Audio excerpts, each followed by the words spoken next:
Who the fuck's Justin Bieber? Bazinga!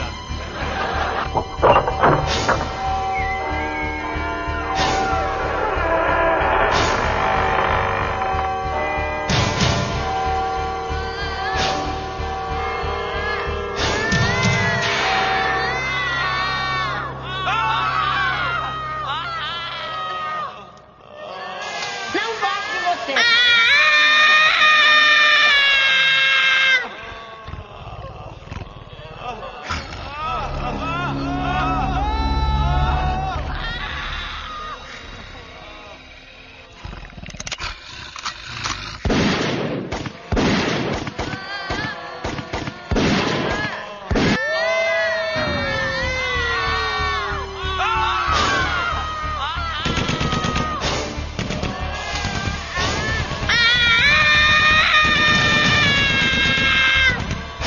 Arnaldo! Tá no ar, Arnaldo! Tá no ar, porra! Arnaldo! Começando mais um GrotaCast, episódio 8, sobre a Batalha de Little Bighorn. Sabe o que foi essa batalha? Quem são os personagens? Quem é Nuvem Vermelha, Cavalo Louco, Touro Sentado? Quem é Reno e General Custer? Não sabe? Então perde um pouco do tempo escutando este humilde podcast. Eu sou o Jonas e vamos lá. O negócio é o seguinte, galera. Nós estamos ligados que os índios têm o seu território. De modos que a gente também tem direito a essas terras. Para poder plantar uma batata, uma mandioca e até um bagulhinho. Protesto! E a polícia em cima? Quem é que vai segurar a onda? Então vamos lá. A Batalha de Little Bighorn foi uma batalha que aconteceu nos Estados Unidos nos dias 25 e 26 de junho de 1876, no Vale do Rio Little Bighorn. O rio Little Bighorn, ele fica no estado de Montana, e essa foi uma batalha muito conhecida. Ficou muito conhecida porque o exército americano foi derrotado pelos índios nativos. Grandes figuras dessa história, da história dessa batalha, são do lado americano o Capitão Custer dos Estados Unidos, do lado do exército americano, e do lado dos índios, do lado dos nativos, dos índios, tinha o Cavalo Louco, o Nuvem Vermelha e o Touro Sentado. E foi nessa batalha que o general Armstrong Custer morreu. Ele era um cara que se destacava muito pela destreza que tinha para comandar a cavalaria. Hoje em dia esse general é considerado um grande assassino de índios, mas nos anos 60 e 70 ele foi muito idolatrado nos filmes de faroeste. E ele também foi um cara que contribuiu muito para a expansão territorial do país na época. O Capitão Custer, o General Custer, ele tinha muita experiência em batalhas porque ele tinha sido um dos combatentes da Guerra Civil Americana. Ele tinha um bom relacionamento com seus comandantes, ele era meio puxa-saco, meio baba-ovo, e isso lhe assegurou um cargo maior. Ele passou de combatente a general da 7ª Cavalaria. Estima-se que do lado do exército americano morreram mais ou menos 270 homens e 55 se feriram. Já do lado dos índios o número varia de 36 a 130 mortos e 160 feridos. Na época o governo dos Estados Unidos vivia em conflito com os Sioux, que era o nome que era dado aos aglomerados, aos grupos de tribos indígenas. O líder dos Sioux, dessa junção de tribos, desse grupo, era o Nuvem Vermelha. Ele era muito conhecido por matar os colonos brancos das redondezas. Aí, em 1868, o presidente americano assinou um acordo que permitia que os índios vivessem numa reserva que hoje fica em Dakota, ao oeste do rio Missouri. Na tribo do Nuvem Vermelha haviam muitos guerreiros que se destacavam. Era o caso do Touro Sentado e do Cavalo Louco. Daí esse tratado foi assinado entre duas tribos que faziam parte ali do Sioux, que o Nuvem Vermelha era o líder, né? Ou seja, eles assinaram o acordo, o tratado, sem o consentimento do Nuvem Vermelha. Esse tratado ele foi assinado entre o presidente dos Estados Unidos e... que eu vou falar depois quem foi. Mentira, não vou falar nada. Ele foi assinado entre o presidente e duas tribos. Mas aí o Nuvem Vermelha, o Touro Sentado e o Cavalo Louco, eles se recusaram a viver nas reservas. E decidiram voltar a viver como antes. Como índios mesmo, como nativos. Em vez de criar os animais ali para comer eventualmente, eles voltaram a ser como antes, a caçar mesmo, caçar o que eles queriam comer. Decidiram não viver nas reservas e eles saíram dali, daquela parte que tinha sido reservada, e decidiram ir mais para o oeste.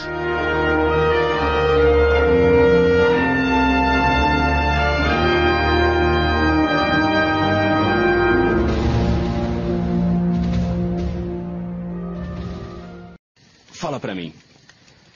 É assim que vai ser a reunião? Porque assim nós vamos brigar.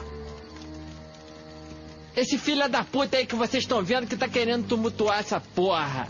Peço permissão para a rapaziada pra sair porrando. Ô cacique, eu tô indo nessa. Aguenta as pontas aí, rapaz. Aí, em 1874, o governo americano descobriu que lá, para onde o Nuvem Vermelha tinha movido a sua tribo, para fora da reserva, o governo descobriu que lá tinha ouro, tinha muito ouro lá. Mas aí eles tentaram entrar em acordo com a tribo do Nuvem Vermelha, mas não teve. Ele disse que não ia sair de lá porque lá era um lugar sagrado para eles, um lugar onde os ancestrais viviam, onde os espíritos dos ancestrais moravam. Daí, no mesmo ano, o general Custer foi mandado para lá para tomar posse das terras.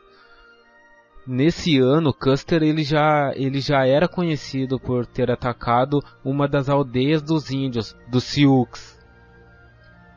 E na época os índios chamavam ele de Cabelo Comprido. Os índios tinham um mó cagaço dele, se cagavam todo do general Custer.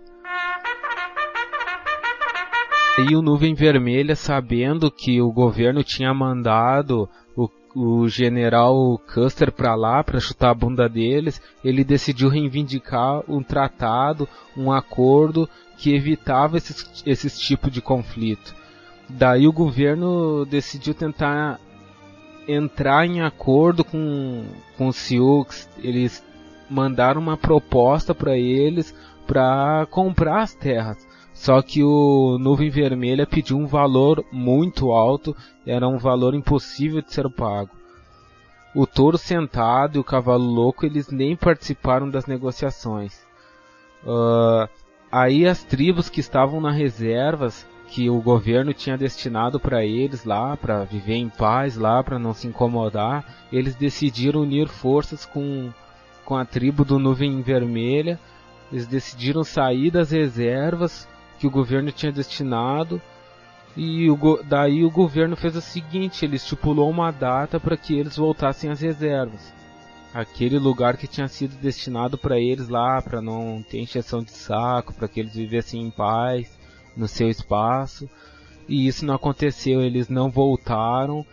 Aí o pau comeu. Aí o governo ficou puto e disse: não, vamos dar um jeito nesses índios. Então, eu tava pensando no lado dos índios. Eles estão certos, eles nasceram nessa terra. Eles são donos de todo esse território.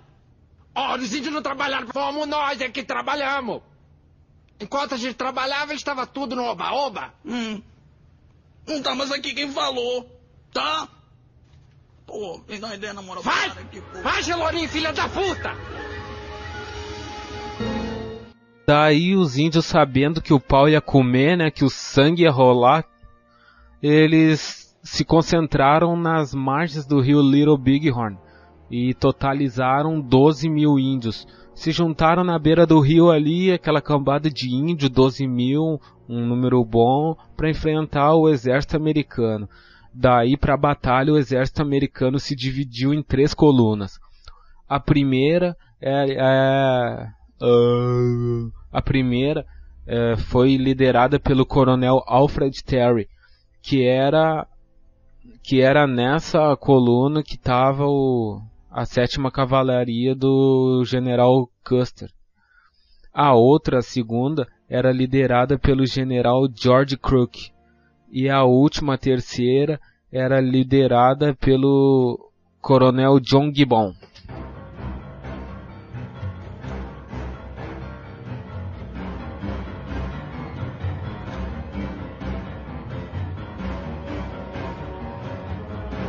E aí, cacique, tudo bom? Tô vendo que o senhor tá muito bem armado hoje. Esse aqui você já conhece, é o meu sobrinho. Quero te falar um assunto muito sério. O senhor pode falar? Vocês estão poluindo o rio, jogando merda na água. Imagina, cacique. A gente caga no rio, mas logo depois a gente põe água sanitária. Não suja a água, não fica fedendo igual uma fossa. A gente não consegue nem se banhar. Uma fedentina horrível. O cabelo cheio de tolete. Tu não tá acreditando em mim? Chega aí então. Aí a batalha começou. As tropas da 2ª coluna, da coluna do Crook, enfrentaram uma tropa liderada pelo Cavalo Louco e tiveram que retroceder um pouco. Essa batalha aí ficou conhecida como a Batalha do Rosebud. Foi uma derrota para o exército americano, porque eles tiveram que retroceder, né? Então os índios saíram em vantagem. Mas ainda haviam 2 colunas do exército americano. E uma delas possuía uma pesada metralhadora. Ela era uma arma muito moderna para a época, uma arma muito potente. Era mais ou menos, o nome o meu inglês é uma bosta, é Gatling ou Gatling. Daí o general Terry mandou Custer ir cercar os índios lá, enquanto ele ia se unir com o grupo do Gibbon. E depois eles iam atacá-los com força total. Mas o Custer, ele avançou muito. Dizem que o Custer, ele era um cara que depois que ficou com uma certa fama, uma fama de fodão assim, ele não admitia mais ser mandado, não admitia mais ser liderado. Então ele decidiu fazer o que ele quis. Mas aí o Custer, que se achava o bonzão, calculou errado a quantidade de índios que ia enfrentar. Ele achava que ia enfrentar no máximo 2.500 índios. Dizem que ele esperou do alto de uma montanha o momento que os índios fossem dormir para poder atacar. E não esperou as outras tropas dos outros generais e atacou de surpresa. E decidiu surpreender os índios. Enquanto eles estivessem dormindo, eles seriam atacados. Ele dividiu os 600 homens em 3 batalhões, liderou 5 companhias e mandou seu vice-comandante Marco Reno ficar com 3 companhias. A estratégia era a seguinte: Reno ia pela margem do rio e Custer ele ia ir pela outra. Eles iam dar a volta na aldeia e iam atacar, mas não foi isso que aconteceu. Eles foram muito atrapalhados na estratégia. Música dos Trapalhões agora.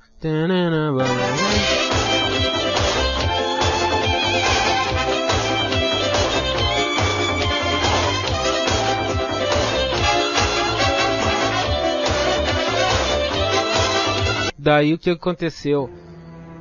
Primeiro que o Custer, ele cagou para a ordem que o seu capitão general lá tinha dado, que era esperar, né? Esperar para que eles atacassem todos juntos. E o Custer decidiu surpreender os índios e acabou dando merda. Daí o Custer, ele colocou uma estratégia dentro daquela que tinha sido mandada para ele, né? Que era esperar. Daí ele mandou o reno ir pelo lado da margem do rio e ele iria colocar em prática aquela estratégia de atacar os índios quando eles estivessem dormindo. Só que o batalhão do reno atacou primeiro e encontrou uma tribo, a tribo Lakota, e decidiu seguir os índios da tribo. Mas ali acabou se surpreendendo porque os índios Lakota, eles tinham muita gente no seu bando. E ele atacou e acabou perdendo, bem antes de Custer chegar no lugar combinado para atacar. Ele decidiu seguir os índios, acabou atacando eles e se deparou com um monte de índio e acabou sendo surpreendido. O batalhão de reno perdeu, foi superado e Reno saiu com o rabo entre as pernas. Trocadilho aí, não sei, Reno. Né? Então, enquanto o Reno se escondia, olha, o cara decidiu se esconder, perdeu e deixou a tropa dele lá pra se fuder. Ah, que se fodeu, vou me esconder, a minha vida é que vale. Ah, tá louco. Ele tava se escondendo e ao norte ouvia-se tiros, que eram as tropas de Custer em combate. Dizem que os últimos homens foram cercados e morreram lutando bravamente, enquanto o Reno estava se escondendo com o rabo entre as pernas, com o cu na mão. Se liga, eu vou trocar uma ideia agora com o chefe de vocês, que tá lá na minha tenda esperando. Se a gente conseguir se entender na moral, eu deixo vocês ir embora. Agora, se não resolver a situação, sabe o que vai acontecer? Tu sabe? Morte!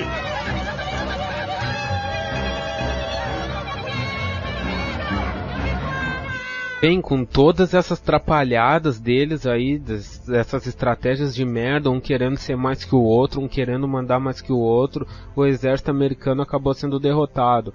Antes mesmo deles se unirem todos para atacar os índios já haviam vencido. Na época ninguém deu muita bola porque os índios tinham a dizer. Alguns disseram que os soldados ao verem que iam ser mortos e capturados, que iam ser capturados e mortos, né, nessa ordem, eles se matavam, cometiam suicídio. Mas Custer foi encontrado com tiros do lado esquerdo do peito. Sabe-se que ele era destro, então se descarta a alternativa de suicídio. Ou seja, ele foi assassinado mesmo pelos índios. Pelo que os historiadores dizem, depois de morto, o Custer levou um tiro na cabeça, só para confirmar que ele estava morto mesmo. O que se sabe é que 210 homens que estavam com Custer foram mortos, atacados por mais ou menos 3.000 índios. Ou seja, a quantidade de índios era incrivelmente superior do que a tropa do exército americano liderada pelo Custer. Mas não foi só Custer que morreu do sangue dele. Mais gente da família dele acabou morrendo na batalha. 2 irmãos, o sobrinho e um cunhado. As notícias das derrotas chegaram bem na época da comemoração do centenário da independência dos Estados Unidos. A atitude de Reno foi considerada covarde, não esperou a ordem. Na verdade, nem Custer obedeceu às ordens. Quando a população ficou sabendo da batalha, ficaram putos. Eles achavam os índios selvagens e sanguíneos. Depois disso, o governo americano passou a respeitar a área acabou sendo derrotado pelos índios.